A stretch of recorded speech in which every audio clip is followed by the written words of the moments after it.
നിങ്ങൾക്ക് നന്നായി ഉറങ്ങാൻ കഴിയുന്നില്ലേ?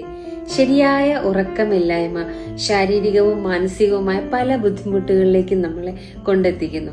നമ്മുടെ ശരിയായ ജീവിതചര്യകൾക്ക് നല്ല ഉറക്കം നമുക്ക് ആവശ്യമാണ്. ഉറങ്ങാൻ ബുദ്ധിമുട്ടുന്ന ഒരുപാട് വ്യക്തികളെ എനിക്കറിയാം. അപ്പോൾ ഉറക്കക്കുറവ് മൂലം അവർക്ക് ഒരുപാട് സമ്മർദ്ദങ്ങളും ബുദ്ധിമുട്ടുകളും വ്യാധി ടെൻഷൻസ് ഒക്കെ ഉണ്ടാകാറുണ്ട്. അപ്പൊ നിങ്ങൾക്ക് ശരിയായ ഉറക്കം കിട്ടണമെന്നുണ്ടെങ്കിൽ നമുക്ക് ചെയ്യാൻ പറ്റുന്ന ഏറ്റവും വലിയ മാർഗം എന്ന് പറയുന്നത് മെഡിറ്റേഷനാണ്. മെഡിറ്റേഷനിലൂടെ നമുക്ക് നമ്മുടെ ലൈഫിനെ നമ്മൾ ഇഷ്ടപ്പെടുന്ന രീതിയിൽ കൊണ്ടുവരാൻ നമുക്ക് സാധിക്കും. വ്യക്തമായ ഒരു ചിട്ടയിലൂടെ ലൈഫിനെ കൊണ്ടുപോകാനും എപ്പോൾ നമ്മൾ ഉറങ്ങണം, എങ്ങനെ ഉറങ്ങണം, ആ ഉറക്കത്തിന്റെ ആ ഒരു ദിനചര്യയൊക്കെ നിങ്ങൾക്ക് മെഡിറ്റേഷനിലൂടെ നേടാൻ കഴിയുന്നതാണ്. അപ്പോൾ ഡെയിലി ഒരു 20 മിനിറ്റ്സ് മെഡിറ്റേഷനിലേക്ക് മാറ്റിവെക്കുക. Thank you all. I am your Divya Sajith.